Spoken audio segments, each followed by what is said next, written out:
Bonjour à toutes, bonjour à tous. Les fêtes se passent bien pour la plupart d'entre vous, ça va? Ouais.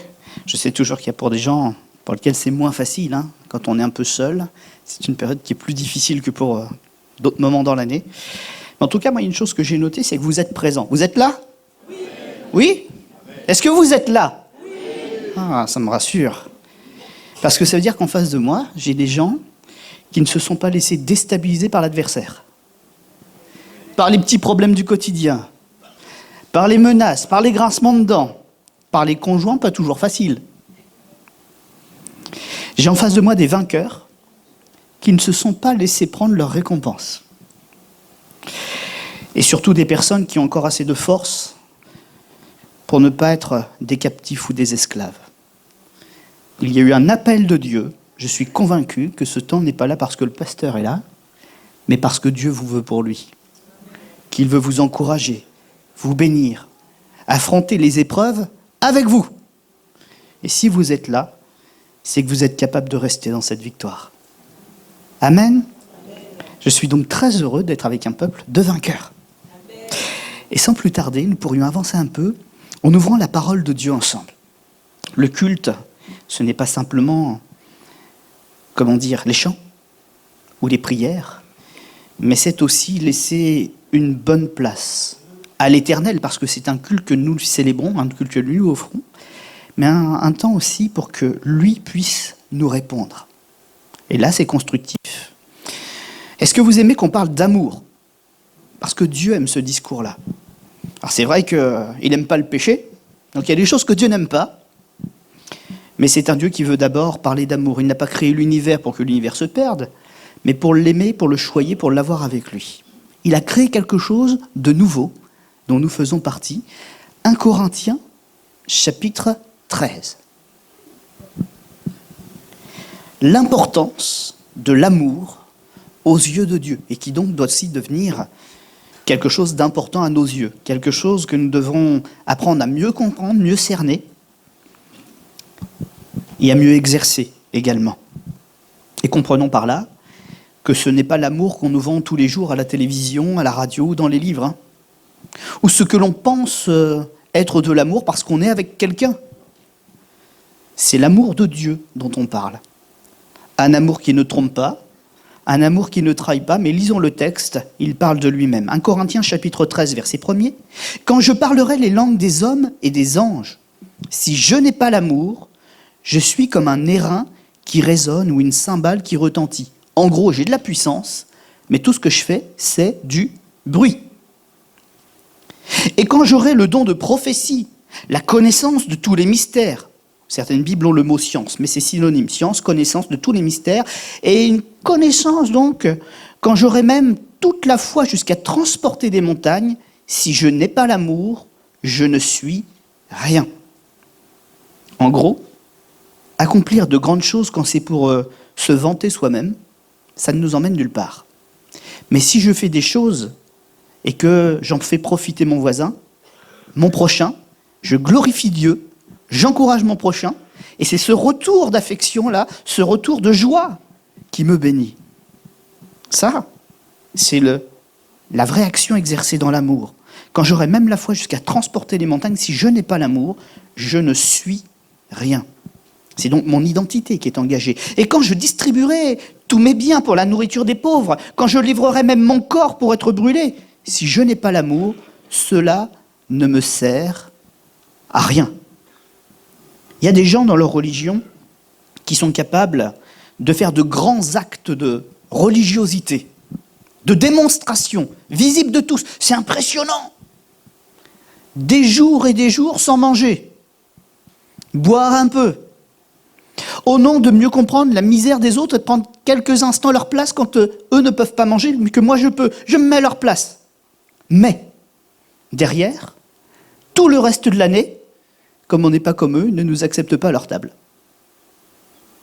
Moi je le vis personnellement ça, dans ma famille. Des gens qui n'ont jamais voulu me rencontrer.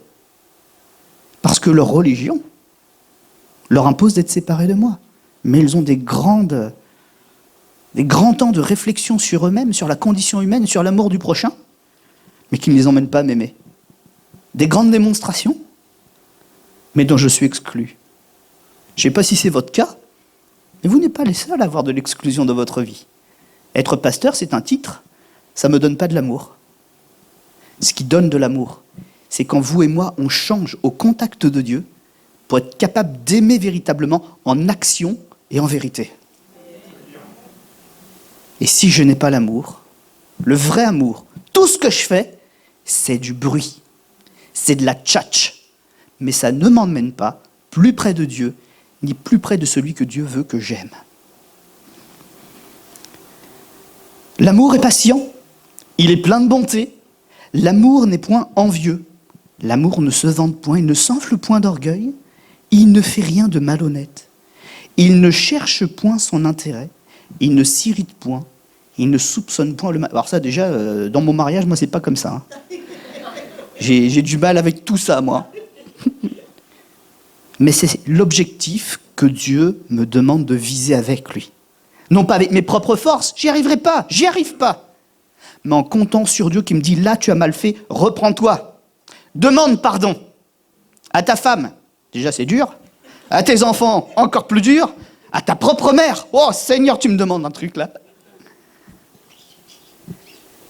Mais c'est ça l'amour de Dieu, que nous ne connaissions pas sur la terre, qui nous empêchait de trouver le bonheur, mais que Jésus-Christ a amené avec lui depuis son ciel de gloire. Il nous a montré l'exemple de cet amour et il nous a dit qu'avec la force qu'il a amenée avec lui, la foi placée en Dieu, ce que Jésus vivait, je peux maintenant le vivre. Parce que le Saint-Esprit est venu dans le monde et il déverse l'amour de Dieu dans mon cœur pour que je devienne capable de faire ce qu'humainement je suis incapable de vivre. Parler de l'amour selon Dieu ou l'amour de Dieu, c'est tout à fait différent d'une philosophie où j'apprends à discerner, où j'apprends par cœur ce qui est bien et pas mal et mal, et j'essaye de changer mon caractère tout seul. Ça ne marche pas. C'est pas une révélation, c'est un enseignement. Mais la mise en application ne repose que sur mes forces et sur ma bonne volonté. Et quand je vais pas bien, ma bonne volonté a disparu. Et le fruit n'est pas là. Mais si j'appartiens à Dieu, si je travaille avec Dieu, si c'est Dieu qui guide ma vie et me reprend, me corrige, m'enseigne, m'instruit, me prête sa force, je deviens capable de vivre l'impossible. Ce qui était impossible est possible à Dieu. Il est le Dieu de l'impossible. D'accomplir les choses que nous, on ne peut pas faire. Et cet amour dont nous parlons, cet amour dont nous avons besoin, il faut passer par Dieu pour être capable de le recevoir et de l'exprimer en retour. On ne peut pas donner ce qu'on n'a pas reçu. Tu n'es pas capable de faire ça si tu n'es pas passé par Jésus pour te l'offrir avant. Mais si tu passes par Jésus, en vérité, tu as reçu ce don et maintenant tu peux le faire fructifier et le répandre. Toute l'importance de ce mot compliqué, la conversion, changement de mentalité, changement d'attitude, changement même de nature en train de s'opérer, c'est d'être passé d'un vase vil à une nouvelle création, un vase d'honneur. Dans l'ancienne nature, tu ne pouvais pas recevoir Dieu, il n'avait pas sa place en toi. Mais dans ce que Jésus était en train de faire parce que tu t'es converti, désormais tu peux recevoir le meilleur et distribuer en retour le meilleur. Je fais une petite digression. Ce matin, ce serait tellement dommage qu'avec ce miracle en train de s'opérer, de jour en jour, de mois en mois, d'année en année, vous ne soyez venus que pour être remplis. Ce serait dommage. Parce que la Bible dit que quand Jésus remplit, c'est pour que nous débordions. Il remplit ma coupe et ma coupe déborde du meilleur des vins. Pourquoi il faut que ça déborde ? Vous avez déjà été dans une cérémonie de mariage ? À un moment, les mariés font quelque chose. Ils invitent tous leurs conviés, leurs amis. Souvent, on fait comme ça. Je ne sais pas si ça a été comme ça pour votre mariage, ça a été comme ça pour le mien. Puis on fait une tour de verre, là.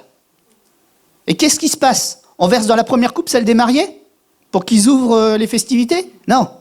On remplit la première pour que ça déborde dans les autres et dans les autres et dans les autres et que chacun reçoive ce qu'il y a de meilleur. Et ce qu'il y a de meilleur vient d'en haut et ça coule vers nous.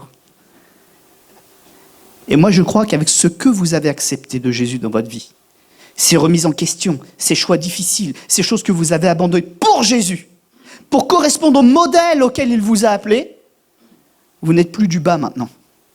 Maintenant, vous êtes du haut. Il faut que votre couple ne soit pas juste remplie, mes amis, il faut qu'elle déborde.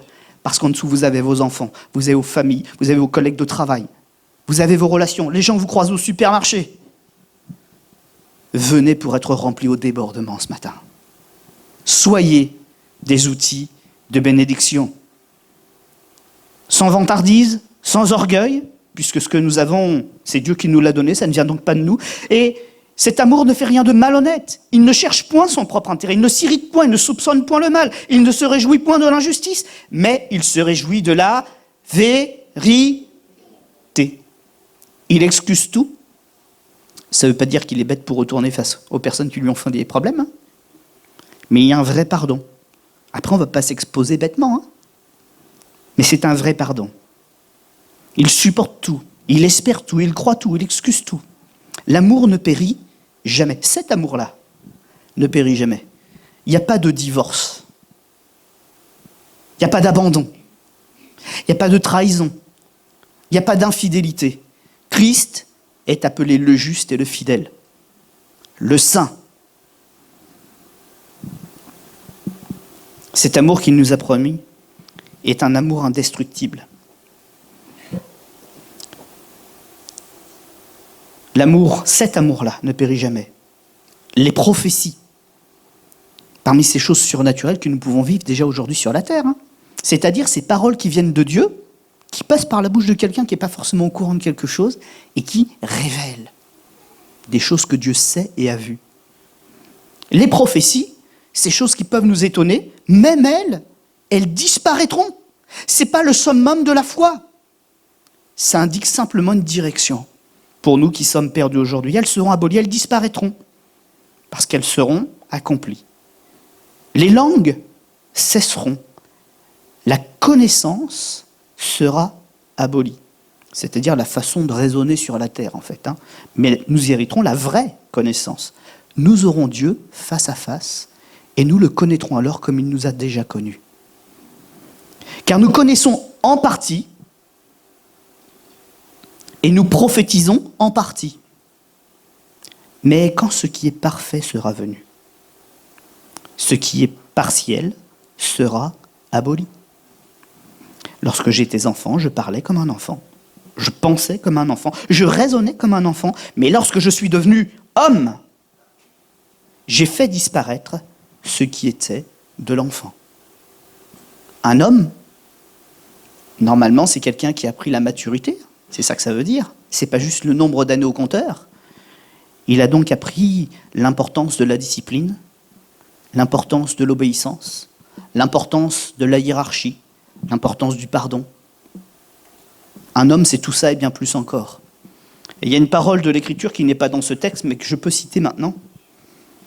Ton Dieu ordonne que tu sois un homme. Sois un homme. Un homme, c'est pas un macho. C'est quelqu'un qui prend ses responsabilités. Quand il a des enfants, il participe à l'éducation. Quand il a une épouse, il n'y a pas ce qu'elle fait et ce que je fais. On le fait ensemble. Les sœurs, j'ai pas entendu amen là. C'est pour vous là, c'est gratuit. Hein, bon, ça me rassure. Parce qu'on a été quand même la chercher, notre femme. On lui a fait des promesses. On doit être là. Sois un homme. Parce que pour tout ce que Dieu t'a confié, à un moment, tu comparaîtras devant lui. Et il te demandera ce que tu en as fait. Ta femme ne t'appartient pas, ça reste une enfant de Dieu qu'il t'a confiée. Et quand tu seras devant son papa céleste, tu diras quoi de la fille du papa que tu as pris? Et l'inverse est vrai aussi, mesdames. Les frères. Je raisonnais comme enfant, mais je suis devenu homme. J'ai fait disparaître ce qui était de l'enfant. Aujourd'hui, nous voyons comme au moyen d'un miroir, c'est-à-dire pas directement. On a quelque chose qui réfléchit. On voit le contour des choses spirituelles. Par la Bible, nous avons une révélation, nous les comprenons mieux, mais nous n'y sommes pas encore installés complètement. On voit comme au travers d'un miroir. Pas toujours les bonnes perspectives, pas toujours aussi net qu'on le penserait, pas toujours dans le bon sens. Ça passe par un cerveau qui est déformé par le péché encore, hein, par un cœur qui est déformé par le péché, d'une manière obscure. Mais alors, nous verrons face à face, quand Jésus sera là. Aujourd'hui, je connais en partie, mais alors je connaîtrai comme j'ai été connu. Maintenant donc, 3 choses demeurent. Vous les connaissez ? La foi, l'espérance et l'amour. Mais la plus grande de ces choses, c'est l'amour. Pourquoi ? Dieu est amour. Mais en fait, les 3 choses qui demeurent aujourd'hui sont des choses qui sont là parce qu'on attend la venue de Jésus. Son grand retour. La foi. On en a besoin parce qu'on ne le voit pas encore. On voit son action. Quand on prie, on sent bien le tout à coup de Dieu qui est là et il agit. On sent bien que c'est au moment où on a prié que quelque chose s'est passé. On en a besoin aujourd'hui. Mais quand il sera là, est-ce qu'on verra de manière obscure, est-ce qu'on verra de manière claire qu'il est là, physiquement, présent avec nous ? Dans sa puissance, dans sa gloire, dans sa divinité, prêt à agir, sans entrave pour nous. Mais non, la foi disparaîtra. Elle est pour le temps d'aujourd'hui. L'espérance. En gros, c'est la même idée. Hein. Aujourd'hui, vous espérez des choses qui ne se produiront que demain ou après-demain. Mais ce n'est pas encore là. Mais comme Jésus en a fait la promesse et qu'il est fidèle, nous savons qu'elles s'accompliront. Mon espérance est donc fondée en Jésus. Mais n'empêche que la bénédiction, je ne l'ai pas encore reçue complètement. Donc l'espérance, quand on sera au ciel, que les promesses auront été accomplies. Plus besoin d'espérance. Ce qui avait été annoncé sera désormais parfait. Hommes et femmes également. Nous serons parfaits. Plus de chamailleries, plus de disputes, plus de meilleures choses à attendre, puisque nous serons assis avec Christ dans les lieux célestes d'une manière claire et définitive. Qu'espérer de mieux ? Nous participerons à chaque instant de l'éternité aux nouvelles œuvres que son cœur désirera concevoir. Mais nous n'aurons pas mieux à espérer. Nous aurons été accomplis, transformés, scellés pour la gloire. Le péché aura été vaincu, la corruption de toutes choses aura été vaincue. Il ne restera juste qu'à vivre heureux avec lui et ensemble. Gloire au Seigneur. Hein, c'est un beau projet. Hein. 2024, Seigneur, 2024. Il reste donc l'amour. Comme disait Stella, l'amour demeure, puisque c'est une chose fondamentale dans le cœur de Dieu. Dieu est amour. C'est sa nature. Et j'ai envie que cette nature me gagne, moi. Qu'elle me reste, qu'elle se développe. J'ai envie de ressembler à mon Papa Céleste. J'ai envie de faire ses progrès pour lui. J'ai envie de lui montrer ma reconnaissance, non pas en disant « Regarde, je suis content. » là. J'ai appris de toi l'amour. Désormais, je pratique l'amour. Pas comme je le concevais humainement, mais comme tu me l'as montré. Esprit de sacrifice, esprit de victoire, esprit de sanctification et de lutte contre le péché. Ce que tu n'aimes pas, j'ai appris à ne pas l'aimer. Mais ce que tu aimes, je me bats pour le développer en moi. Avec la force que tu me donnes, avec la confiance que tu m'accordes. Mais Seigneur, c'est le chemin que j'ai pris. Bénis-moi sur ce chemin. Quelqu'un veut faire la volonté de Dieu ? Vous venez de le comprendre. Bats-toi pour les choses que Dieu aime, combats les choses que Dieu haït. Et ta prière sera toujours entendue. C'est vrai qu'il y a des freins, des choses qui nous empêchent parfois d'avancer, ou en tout cas d'avancer vite, qui nous retiennent quelques années. Il y a des choses qui sont en nous liées au péché, au fait qu'on se soit d'abord développé dans le péché avant d'avoir connu Dieu. C'est la nature humaine telle qu'elle est aujourd'hui. Vous ne ferez pas des enfants saints. Même si vous êtes chrétien maintenant, et que vous avez ensuite des enfants, la transmission pour l'instant elle est par la chair. Chacun est responsable de son âme et doit faire le choix d'abandonner le péché. C'est la règle. Et donc chacun passe par ces mêmes combats.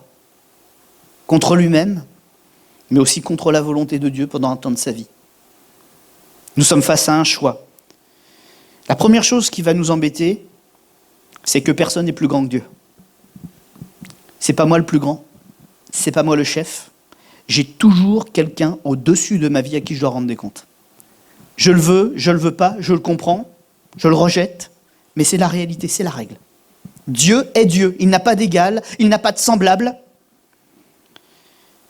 Et malgré qu'on puisse avoir une connaissance de Dieu ou une crainte de Dieu, face à certaines situations, on se prend les pieds dans le tapis parce qu'en fait c'est ça le problème. Je veux décider, et sur ce point-là, je ne veux pas que Dieu parle. Je veux être le maître de ma vie. C'est une erreur. Ça n'aboutit jamais à quelque chose qui me rend heureux. Jamais. On ne peut pas contrôler Dieu parce qu'il est plus grand que nous. On peut faire valoir notre droit de citoyen dans un vote pour exprimer notre pensée, changer une loi, la stopper, la réécrire, en changer même la morale.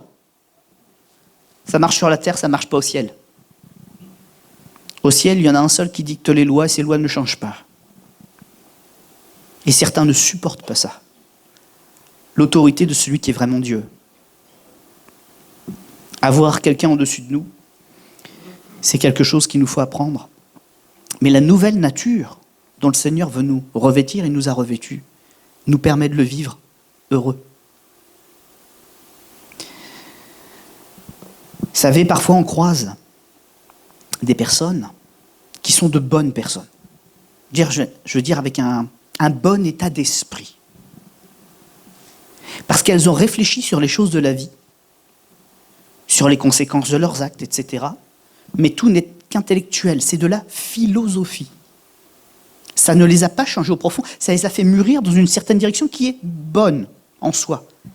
Mais le fond, le péché est toujours là. Et ça ne leur permet pas d'entrer dans le royaume de Dieu parce qu'ils pensent mieux. Parce que Dieu n'est pas un Dieu de philosophie, n'est pas un Dieu de réflexion, premièrement, c'est un Dieu de révélation. Il montre ce qui est caché et qui nous sépare de lui, afin qu'on le retire avec lui de notre cœur et que lui puisse choisir de mettre en nous les choses qu'il veut voir en nous.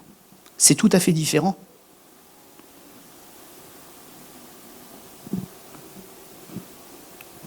Et c'est un pas qu'on ne peut pas falsifier. On ne peut pas vivre par la réflexion éternellement. Il faut la révélation qui nous bouleverse, nous convainc que nous allons être jugés et jetés dans la géhenne si nous n'appartenons pas à Dieu, si nous ne lui rendons pas les droits sur nos vies. La deuxième chose qui pourrait nous bloquer, je l'ai déjà dit en substance, c'est le compromis. On ne peut pas être à moitié chrétien. On ne peut pas prendre à moitié une bonne décision, ou une décision sur Dieu, je la prends tout seul, et puis l'autre, sans Dieu, j'en prends une sans Dieu, j'en prends une avec Dieu. Ou pour tout ce qui touche l'Église, ok, Dieu. Tout ce qui touche ma relation affective ou sexuelle, moi. Ça ne marche pas. Ma grand-mère avait un verset au-dessus de sa porte.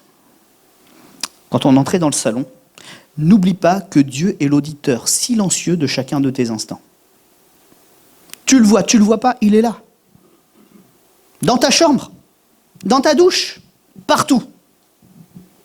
Le roi David a essayé, Il nous a dit, gars, ça marche pas. Si je prenais les ailes de l'aurore pour fuir, ça marche pas. Tu peux aller à l'autre bout du monde, tu peux changer de planète, tu peux aller à l'autre bout de l'univers, tu peux t'approcher là de ce fameux trou noir qui, avec la distance et la gravité, te permet de remonter le temps, en tout cas faire que pour les autres, il y a 1000 ans qui se passent. Rien ne marche. Dieu est Dieu, tu ne lui échapperas pas. Règle le problème du péché, ça ira plus vite et tu seras plus heureux.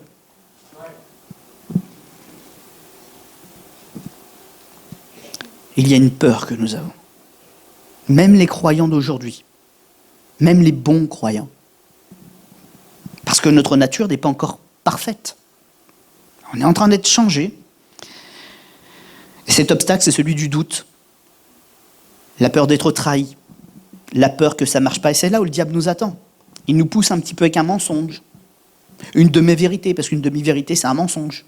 Un petit coup de pression.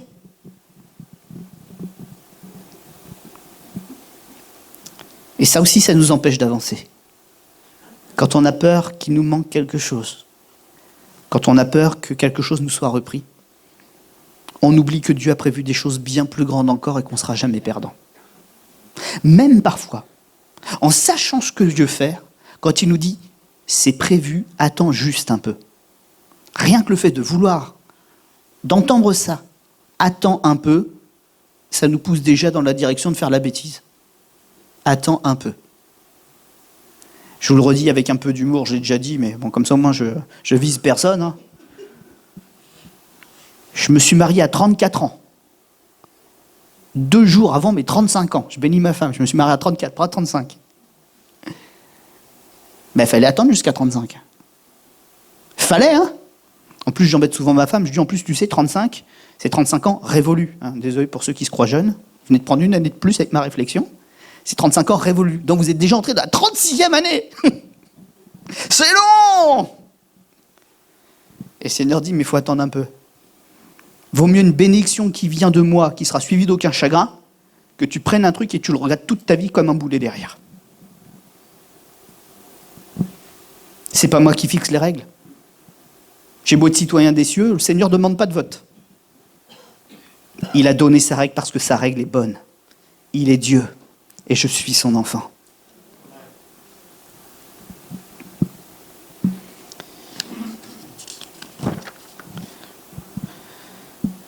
La foi, l'espérance, l'amour, même si certaines de ces choses doivent disparaître demain, n'empêche qu'aujourd'hui, le Seigneur nous demande de les cultiver. Nous sommes dans un monde hostile. Je ne dois pas prendre ma foi à la légère ou croire que je suis arrivé au bout du chemin. Le Seigneur n'est pas encore revenu, donc on n'est pas au bout du chemin. Je dois veiller sur mon cœur plus que toute autre chose, parce que de lui sont les sources de la vie, de ma vie, de mon bonheur, de ma joie, de ma réussite, de ma relation avec Dieu, de ma relation avec mon prochain. Je dois veiller sur ma foi et continuer à la faire grandir de manière saine.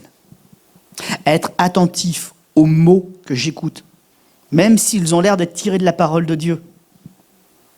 J'en profite pour présenter rapidement quelques excuses. Je ne sais pas qui serait visé, mais je le dis quand même. Il m'arrive parfois sur le canal WhatsApp de l'Église de faire sauter un message. C'est pas que le message en soi, dans l'intention, soit mauvais. Hein.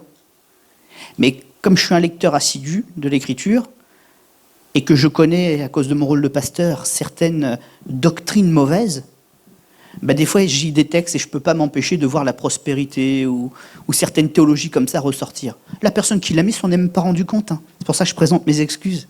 Et des fois, dans l'urgence, je suis obligé de retirer un peu rapidement. Alors, la plupart du temps, j'essaie d'expliquer en off quand même pourquoi je l'ai fait, mais je n'ai pas toujours le temps de prendre ce temps-là. Mais parce que des fois, sous des paroles qui sont très bien formulées, se cachent des choses. Donc voilà, mes excuses, donc si certains n'ont pas toujours compris un geste, j'aurai l'occasion d'y revenir et puis d'expliquer peut-être, si certains en ont besoin, venez me voir. Mais il n'y a pas de malveillance derrière, hein. C'est simplement que j'ai vu quelque chose. Parce que le diable est habile. Je disais d'ailleurs à une personne tout à l'heure, je citais ce texte des Actes des Apôtres, où Paul, avec son collaborateur, était en train d'évangéliser là dans les rues.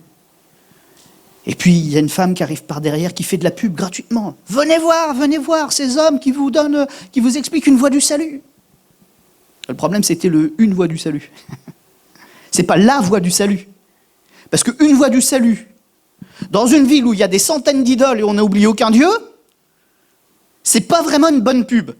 Et quand la personne qui fait cette publicité, c'est la sorcière du coin, la devineresse, dont tout le monde sait qu'elle est liée par un esprit de python, excusez-moi, j'ai pas envie de m'associer à eux, et Paul n'avait pas envie non plus. Ils y connaissent quoi, l'évangile des démons? Quelle crédibilité on a à travailler avec eux?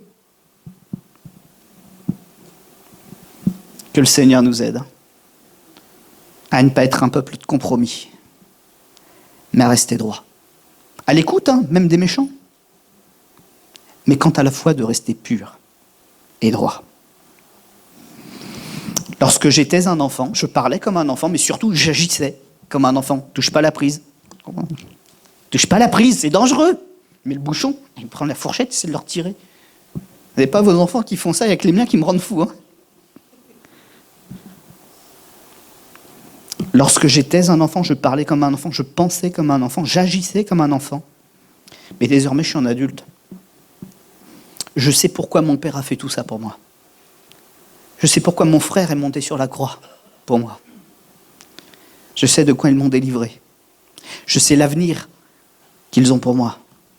Je sais l'ambition qu'ils ont pour moi et pour chacun de mes frères et sœurs. Et si nous sommes ici, malgré nos imperfections, ce n'est pas pour nous juger, mais c'est plutôt pour nous encourager mutuellement, en nous prêtant l'épaule aux uns aux autres, en partageant nos expériences et en disant, mon frère, ma sœur, bon, t'as un peu raté, mais tu vas y arriver. Ensemble, on va s'encourager. Ensemble, on va se fortifier. La plus grande de ces choses, celle qui demeurera encore après l'espérance et la foi, c'est l'amour. Amen. On va incliner nos fronts un instant. Seigneur notre Dieu, puisses-tu nous éclairer pleinement ce matin. Que nous ne soyons pas guidés par de vaines philosophies, même si en substance elles nous amènent à des bonnes réflexions, à des bonnes prises de position. Mais ça ne change pas mon cœur pour autant en profondeur. Ça ne change pas ma nature en tout cas. La nature que tu veux pour moi, ce n'est pas une nature humaine améliorée. C'est la nature d'un enfant de Dieu qui dépend de toi, qui vit de toi, qui pense comme toi. Et pour autant, ma personnalité n'est pas effacée. Et elle s'épanouit pleinement dans celui qui m'a voulu à la vie. Seigneur mon Dieu, ce matin, continue de nous parler. Que cette parole se grave dans notre cœur. Nous parlions de Samuel la semaine dernière. Que je ne laisse pas tomber à terre aucune de tes paroles, mais qu'elle soit pour moi une source de vie, source de joie, source de désir de relever les défis qui me sont présentés. Je ne veux pas être passif, Seigneur. Je veux être un acteur du royaume de Dieu, un serviteur du roi des rois, me réjouir d'avoir une place d'honneur à ses côtés et de porter en moi le meilleur. Les trésors de mon maître me sont aussi accordés. Alors s'il te plaît, Seigneur, après avoir parlé, maintenant par ton esprit, viens nous remplir jusqu'à déborder. Que ma coupe, Seigneur, que nos coupes débordent. Que mes lèvres, nos lèvres, célèbrent tes bienfaits. Et que jamais, Seigneur, nous ne nous tarissions de dire notre Dieu est l'unique, le véritable, il est merveilleux, il est le Dieu qui accomplit même l'impossible. Seigneur, ce matin, c'est ce culte-là, avec cette attitude-là, que nous voulons t'apporter. Amen.